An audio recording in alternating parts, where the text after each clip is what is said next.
Hey guys, it's Heather from Tomatoes, Poppies, and Everything Gardening. It's a very windy day, but it is officially spring, and I'm a little bit late to do this, but we're going to go prune my roses, and we're also going to maybe relocate to the backyard, and also take some cuttings.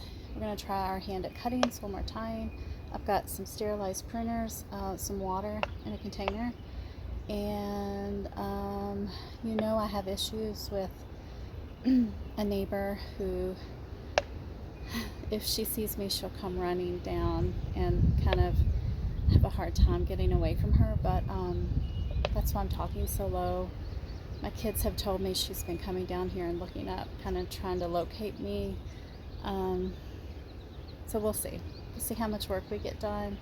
So we've got several ground roses we need to prune. We've got tea roses, miniature roses, climbing roses, and I think that's it. So let's get started. How the hellebores are doing. They are about done for the season. They're still beautiful though.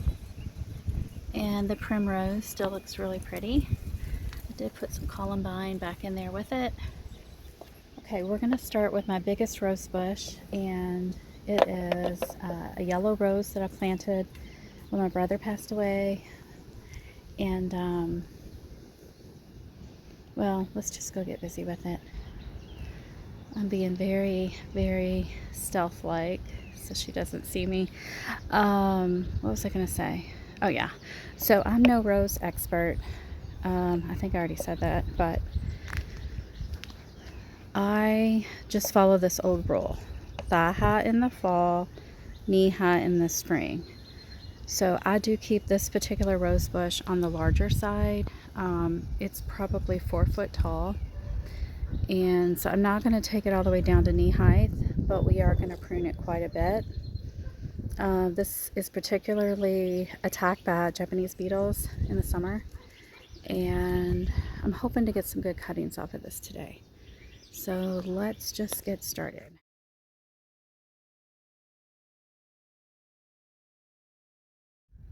Okay, so I haven't made it very far.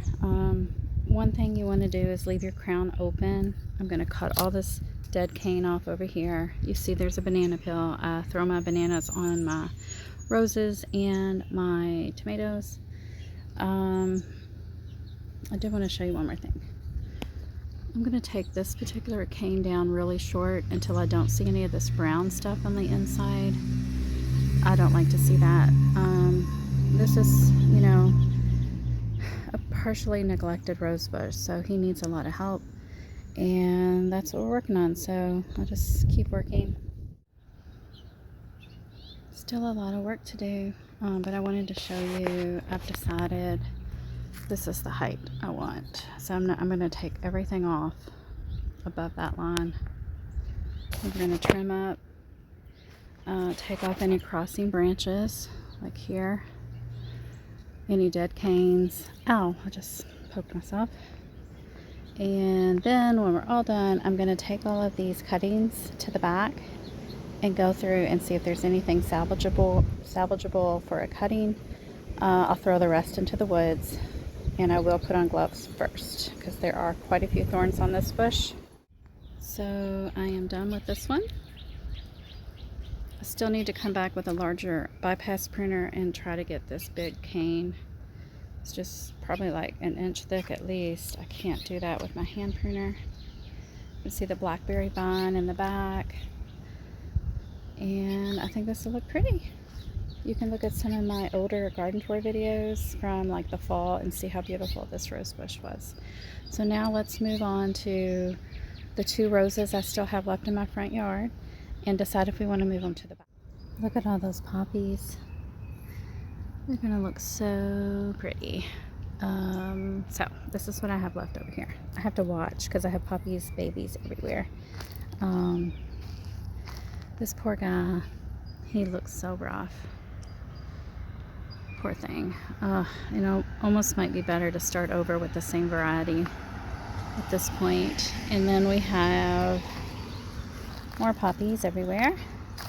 Poppies and roses look really pretty together too. And this one looks better. So definitely try to salvage this one. And I think I should take them to the backyard. They're both purple roses. I bought one for me and one for my daughter. It was like me and her, like one's a bigger rose, one's a petite rose. They're both shades of purple. I think I'll try to save them both and put them into a pot in the backyard. But there's a problem. It looks like I put poppy seeds in here. And poppy seeds hate to have their roots disturbed. So I think I'm going to make a decision. I am going to leave this rose here. It's got some garlic in here too to help protect it from the deer. Okay, so I think I'll leave this one, and some more poppies. I don't know what I'll do with this one. This one looks rough.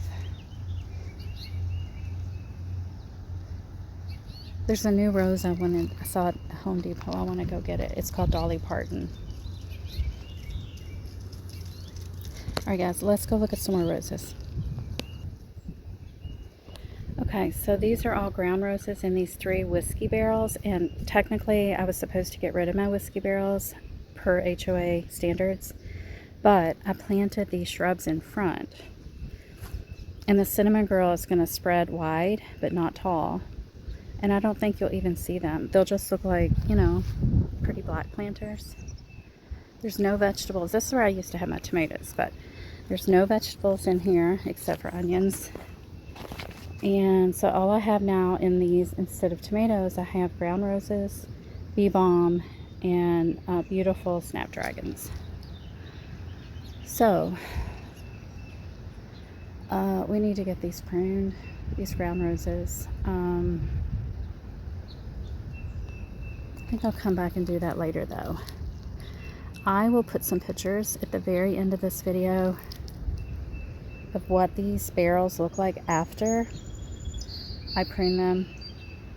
It's pretty much the same thing. You want to open the crown, cut off dead canes, you know, prune it to an acceptable size, cut off diseased areas.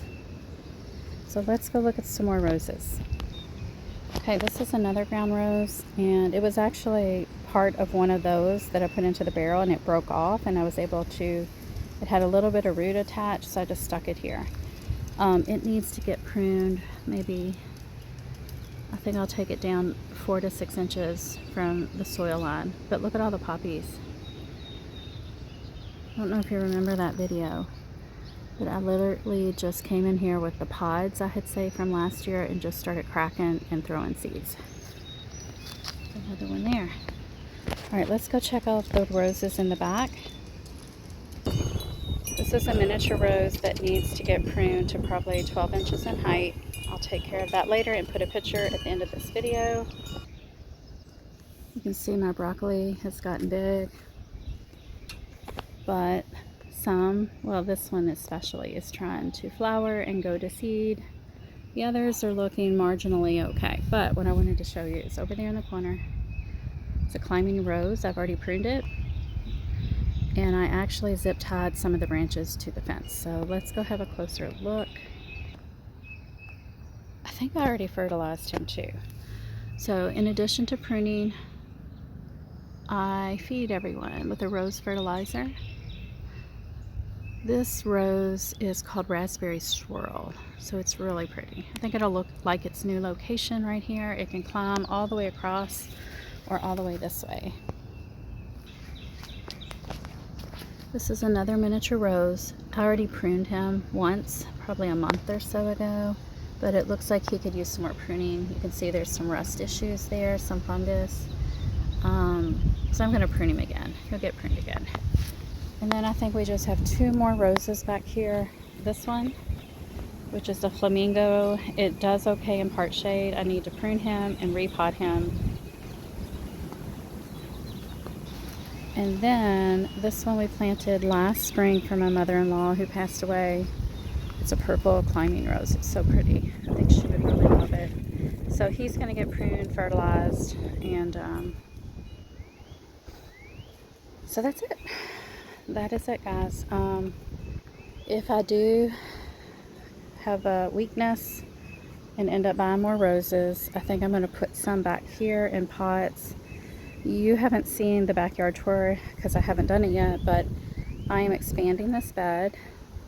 That's why the cardboard's there.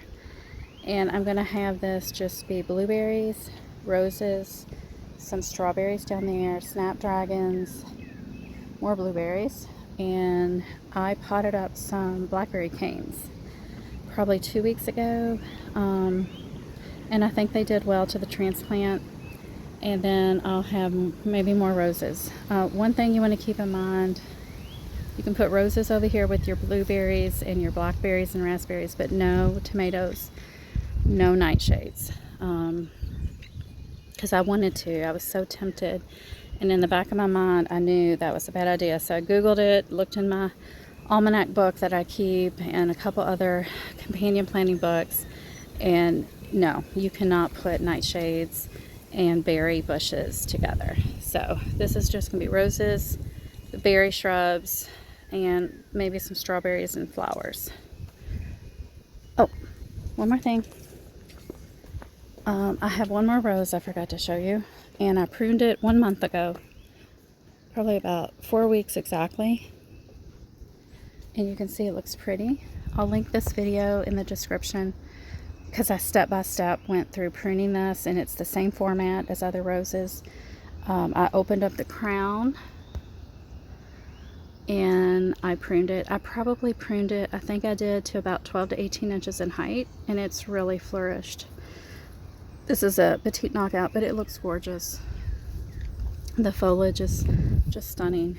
Compared to a month ago, it looked like it was just leafless and a bunch of twigs, but now it's gorgeous. So that's all for this video, guys. I will talk to you soon. Bye.